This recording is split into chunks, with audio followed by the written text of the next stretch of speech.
চলো আমরা এখন যাচ্ছি আব্দুর রাজ্জাক। হ্যাঁ হ্যাঁ, আব্দুর রাজ্জাক গুন্ডা, যে জাঞ্জিবারের জন্ম, তানজানিয়ার লেখক, ব্রিটিশ লেখক, তানজানিয়ায় জন্ম তার। তো সে নোবেল প্রাইজ পেয়েছে 2021-এ বোধ হয়, 2021। হ্যাঁ, তো এবার অরহান পামুক এবং ইয়ার আসার কথা ছিল। এখানে আছে আমার সঙ্গে কপিলেশ্বর ত্রিপুরা, এই তোমার ছবি দেবে, দেবতোষ চাকমা, দুজন আমাদের পাঠচক্রের দুজন সদস্য। আমরা এখন সেই অডিটোরিয়ামে যাচ্ছি তার বক্তৃতা শোনার জন্য। জমজমাট আয়োজন। সেই লিখতে হলো পোস্ট কলোনিয়াল স্টোরি, হ্যাঁ, পোস্ট কলোনিয়াল প্রপার্টি। তার সেই যাত্রাটা জাঞ্জিবার থেকে, সেটা বোধ হয় প্যারাডাইস একটা বই লিখছিল, হ্যাঁ, অনেকটা সেখানে আত্মজীবনী টাইপের। দেখা যাক, প্রচুর লোক। Good morning. What a pleasure to be in Dhaka, especially in this company. I know that many of you have read all of my books to this moment as a reader. And to say that I'm extremely grateful for your lifetime of work, all three of you in different ways. Amitav Ghosh is always introduced as he needs no introduction, but I'm blown away often by the depth of what he has done, both in his historical work, his novels, his many novels from The Glass Palace to the Ibis trilogy, to the first two novels which are close to my heart. What I'm doing, perhaps it's not worth much. And those sorts of doubts, I expect, certainly for me, are kind of like endemic, as it were, to the occupation, to the vocation. All these years, 40 years of writing, that I can do it, and people will read my books, and I can make a living from it. It just seems a miracle to me, honestly. Your world, and that world is gritty and sometimes violent, and sometimes there's the dislocation of what started to become your great subject. You have to cut away your past in order to move into the future.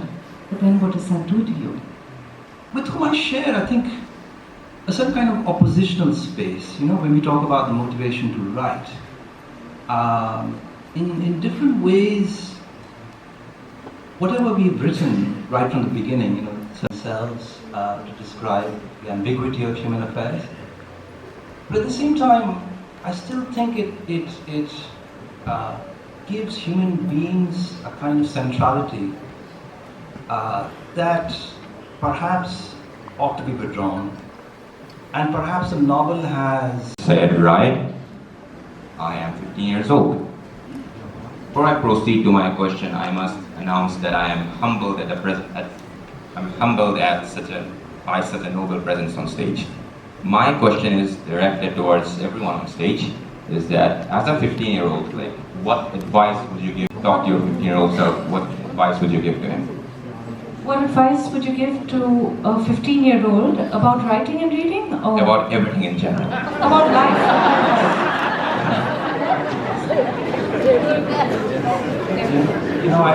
I try to give advice to my 14-year-old. Well, I must say that I will consider your advice. Even if I don't, I must hear it. খাওয়া দাওয়া চলতেছে। দুবা কি খাচ্ছে? দুবা খাচ্ছে খিচুড়ি। তুমি খাচ্ছ পরোটা। তুমি কিন্তু ছবিগুলো কিন্তু দিবা, তোমার ছবি অনেক ছবি তুলছো। এটা একটা খিচুড়ি। দেবতোষ চাকমা, আমরা থেকে আসছি। না, ওরা তুমি পার্চকরে নিয়ে নাও। হ্যাঁ, পার্চকরে নিয়ে নিবি, অসুবিধা নেই।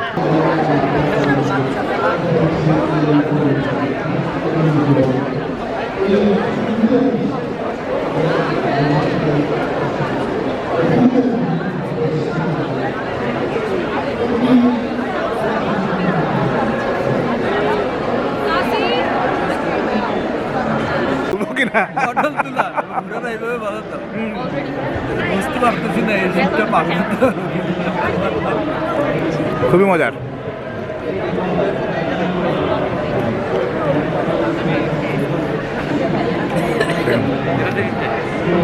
Food is very good.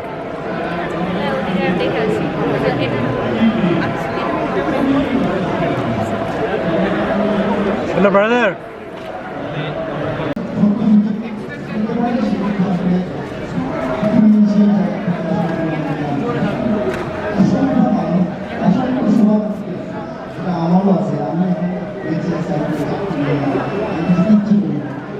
চিনি দেন না, চিনি দেন না।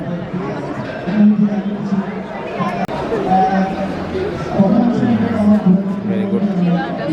পাতিলের চা আর They want to most of all, but he's the true I just mentioned, they agree on one thing, life is absurd, it has absolutely no meaning, and if people want to give themselves the illusion that they can make something or shape a world. When history seems to be mythical, when it conforms, you were talking about nostalgia at the beginning, Dominic, and when it conforms to these stories that we know, there is something gratifying to Marilyn at that point, because they were both blondes who had died at the age of 36, and this urge to find a pattern, I think, is also part of it.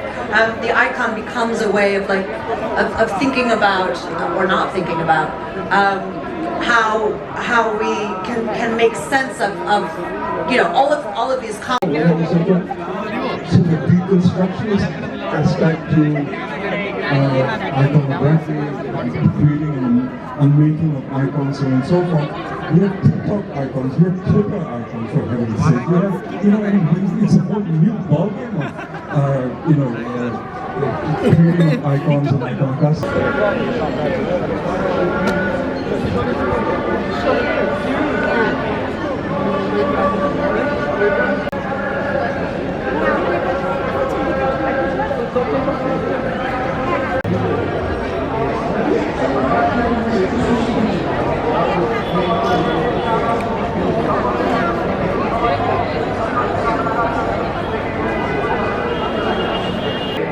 Dhaka lit fest, প্রচুর মানুষ এবং ticket price হচ্ছে 500 টাকা।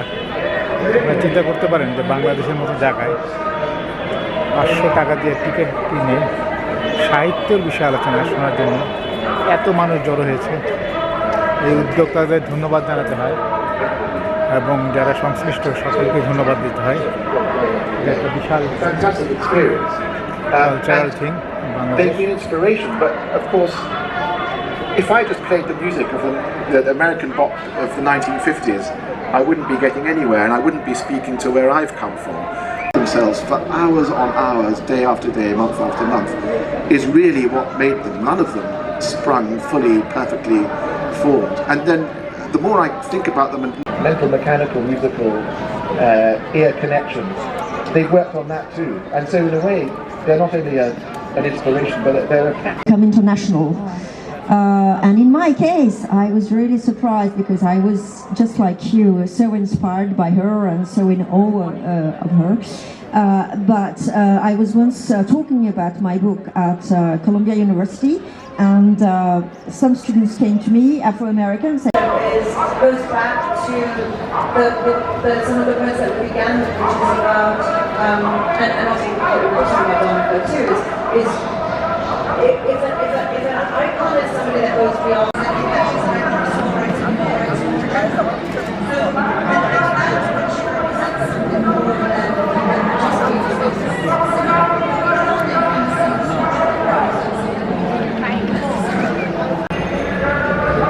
অনেক বই, আমি একটা দোকানে জিজ্ঞাসা করলাম যে তারা বই, এতগুলো বই কি বাংলাদেশি আছে? বলে হ্যাঁ, এখানেই আছে, স্টেশন হিয়ার। তো ওদের বইয়ের সমস্ত দোকানগুলো আমি চিনি না কোনটা, মানে ঢাকাতে কোথায় লোকেটেড। একটা আছে বুক ওয়ার্ম, সেটা তো আমরা জানি যে পুরান এয়ারপোর্টের সঙ্গে। তাদের ওখানে বইয়ের কালেকশন কি এত বেশি তাই না, তবে অনেক অনেক অনেক বই।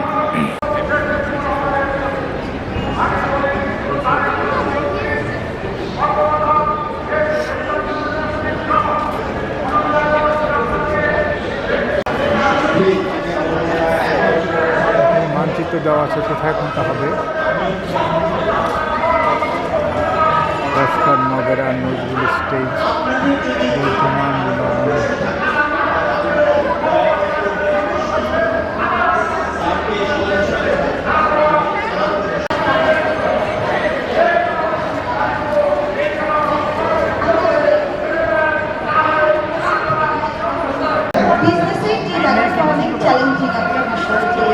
আমাকে যত বলা হয় যে তুমি কালচার তাকে আমি তাই না, এই বাংলার তাহলে কিন্তু আমার বিজনেস ঠিক নেই, ঠিক আছে? তো প্রফেশনাল জার্নিতে টু সাম এক্সটেন্ট নেটওয়ার্কিং তৈরি করছে, হ্যাঁ আমরা সব ভালোভাবে কথা বলার একটু শিখছি, হ্যাঁ কম্পারেটিভলি অন্য আগের চাইতে ইংলিশ শিখছি।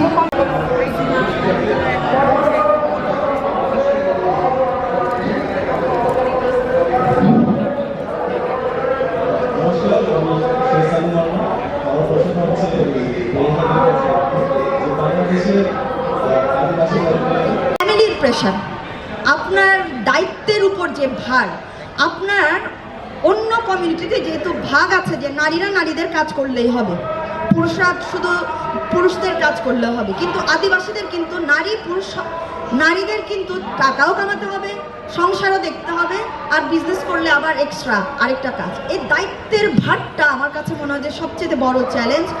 আর এই যে সংস্কৃতিকে ধরে রাখা, একজন নারীর উপরে যে সারাক্ষণ একটা চাপিয়ে দেওয়া যে নারী একমাত্র সংস্কৃতিকে ধরে রাখবে, এটা আরেকটা বিষয় আর কি। প্রতিক্রিয়া জানাও কোনটার ব্যাপারে? এই বইমেলা আজকের অনুষ্ঠান। হ্যাঁ হ্যাঁ, অনেক কিছু আছে যে দেখার, শোনার এবং জানার বিভিন্ন অ্যাঙ্গেল থেকে, আন্তর্জাতিকভাবে, আদিবাসী সম্পর্কে, স্থানীয় সম্পর্কে, ইতিহাস সম্পর্কে, বাংলা ভাষার, এবং খুব ডাইভার্স, অনেক ডাইভার্স এবং ফরেনারও প্রচুর আছে। এবং বাংলা ভাষার যে বাংলা শব্দের উৎপত্তি, বাংলা ভাষা কবে হলো, সেই সব কাছে অনেক কিছু জানা হলো। কার কাছ থেকে? সলিমুল্লাহ খানের কাছ থেকে। সলিমুল্লাহ খান, ভেরি গুড। হ্যাঁ, বাংলা কেন, কিভাবে বাংলা, পরে বাঙালি, পরে যে কিভাবে আসলো, বং থেকে বাংলা, এরকম একটা আমাদের বাংলা করতে আসলো, বাংলা করতে আসলো, চমৎকার হয়েছে, আর সলিমুল্লাহ খান। আর ইয়াটা ওই যে আমরা যে বলি যে হাজার বছরের বাঙালি, নিউ জেনারেশন দেখলাম খুব এনজয় করলো, ওই যে গুন্ডা নোবেল প্রাইজ উইনার, মানে ইয়াংরাই ওখানে বেশি পার্টিসিপেট করছে, এবং এটা একটা এটা পজিটিভ সাইড। এবং প্রচুর বই দেখলাম, এই বইগুলো মানুষ পড়ে আসলে, এত বই নিলে থাকার কথা না। Thank you. আমাদের জেনারেশনের সঙ্গে চিন্তার তফাৎ হয়ে গেছে আর কি, যে নতুন জেনারেশন নানা এক্সপোজ টু নানা থিং, এবং তারা তাদের মতন খুঁজে বের করতেছে। আমাদের যেন সুনীলের মধ্যে আমরা আটকে পড়ে গেছি, কিংবা ইন্ডিয়ান লেখকদের গন্ডি পেরিয়ে বিশ্বের নানা রকম জিনিস করতেছে। হ্যাঁ, লিড ফেস্ট সেটা ইন্টারেক্ট করে দেওয়া, যারা ইংরেজি সাহিত্যের সাথে আমাদেরকে মোটামুটিভাবে পরিচয় করে দেওয়া, এবং যারা ইংরেজি লেখেন, বলা যাচ্ছে বিশ্ব সাহিত্য বলা যেতে পারে। আলটিমেটলি ইংরেজি তো সবখানে ডমিনেট করে সারা বিশ্বে, ওটাকেই সবাই দেখে। এই যে টিকেটিং সিস্টেমটা স্টুডেন্টদের জন্য এটা তুলে দেওয়া উচিত, তাহলে আরও একটু তাদের এন্ট্রান্সটা ফ্রি হতে। আমাদের কয়েকটা ইউনিভার্সিটি খোলা আছে, আমার মনে হয় ইন্ডিপেন্ডেন্ট ইউনিভার্সিটি এটা খোলা আছে।